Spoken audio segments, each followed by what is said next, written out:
anak-anak semuanya. Assalamualaikum warahmatullahi wabarakatuh. Alhamdulillah, alhamdulillahi wa kafa, wassalatu wassalamu ala sayyidil mustafa wa ala alihi wa sahbihi ahli sidqi wal wafa, la hawla wa la quwata illa billah. Mari kita panjatkan puji syukur kepada Allah Subhanahu wa taala atas karunia nikmat sehat sehingga kita dapat melaksanakan kewajiban kita dalam rangka mencari bekal kebahagiaan hidup, yaitu dengan menuntut ilmu. Karena salah satu di antara syarat untuk menemukan bahagia adalah dengan ilmu. Man arada dunya fa'alaihi bil ilmi. Barang siapa yang ingin bahagia hidup dunia, maka harus dengan ilmu. Wa man aradal akhirah fa'alaihi bil ilmi. Barang siapa yang ingin bahagia hidup akhirat, maka pun harus dengan ilmu. Wa man aradahuma fa'alaihi bil ilmi.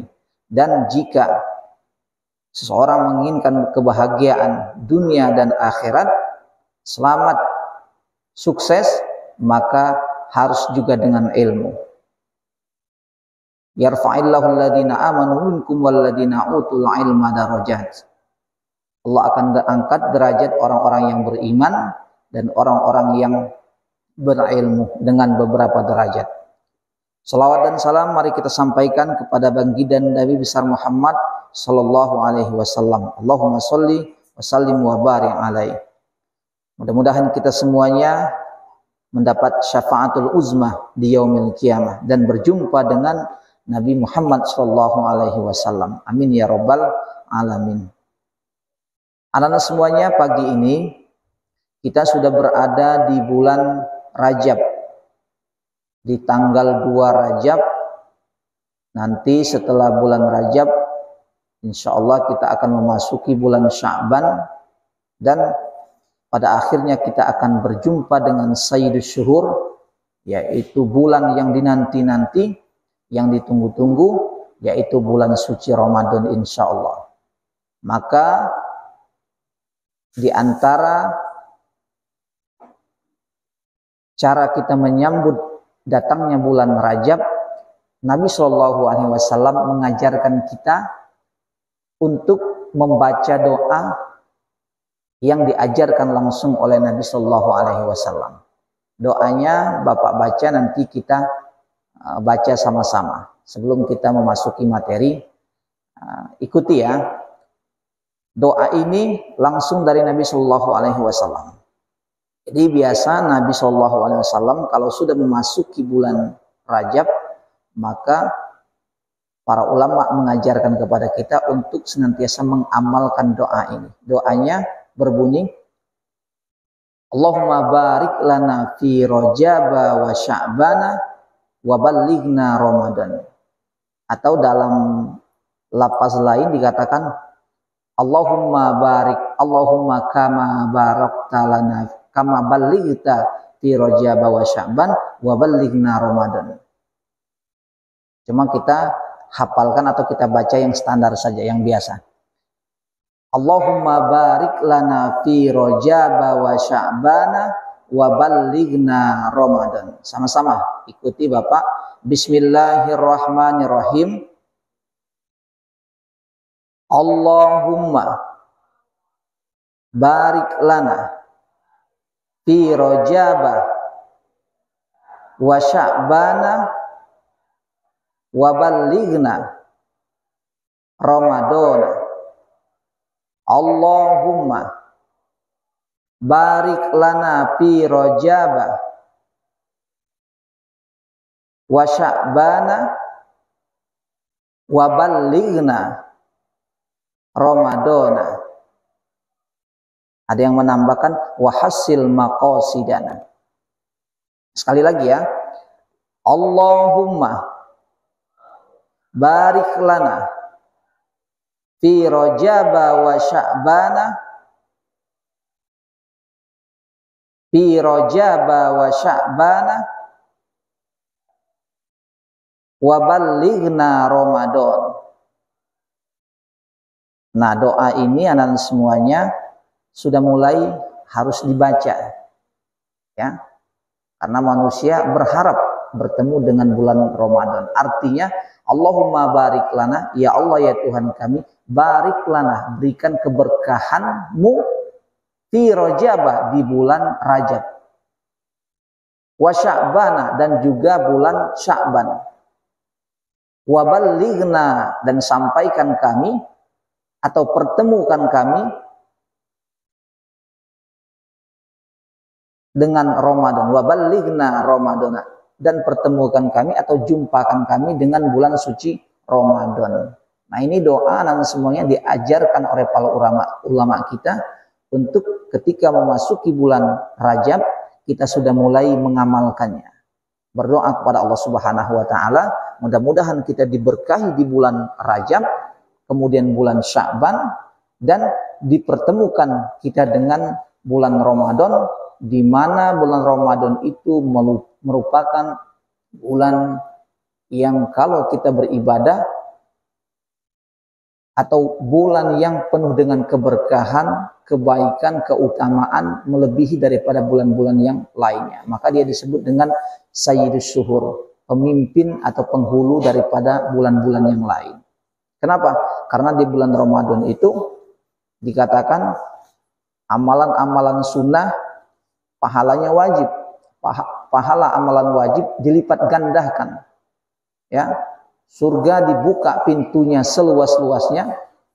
Kemudian api neraka ditutup serapat-rapatnya. Syaitan diikat. Ya, diikat. Di antara kemuliaan bulan Ramadan, di dalamnya ada namanya Lailatul Qadar. Kalau kita memanfaatkan bulan Ramadan dengan maksimal, mudah-mudahan kita mendapatkan Lailatul Qadar, maka kita dipandang di sisi Allah Subhanahu wa taala sudah beribadah menurut hitungan para ulama 83 tahun dalam keadaan kita taat dan ibadah kepada Allah Subhanahu wa taala.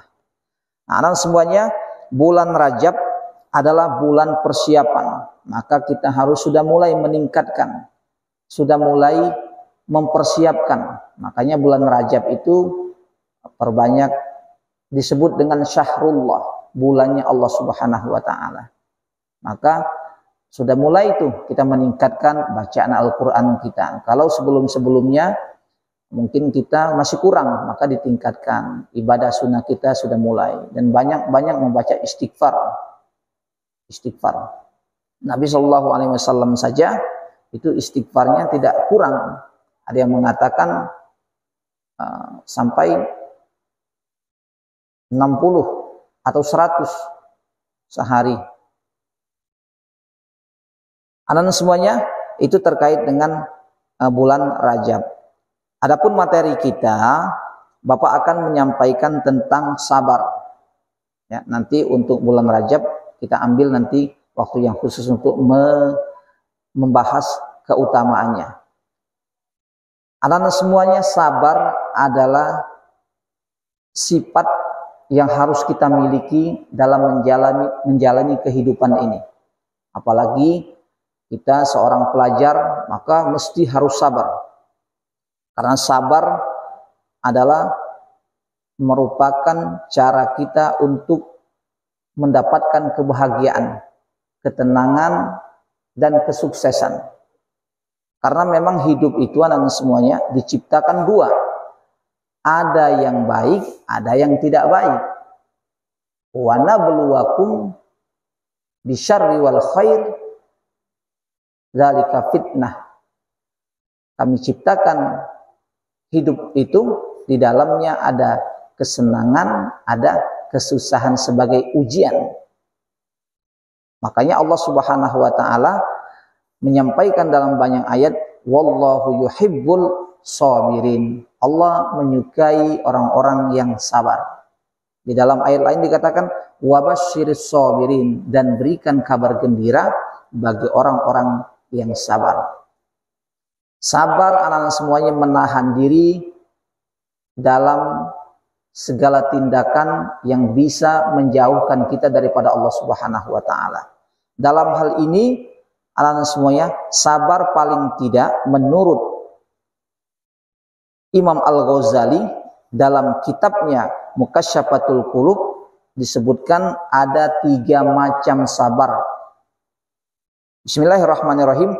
Was-sabru ala aujuhin sabrun ala ta'atillahi wa sabrun ala muharimihi wa sabrun alal ma'siyati alal musibati wa sabrun alal musibati.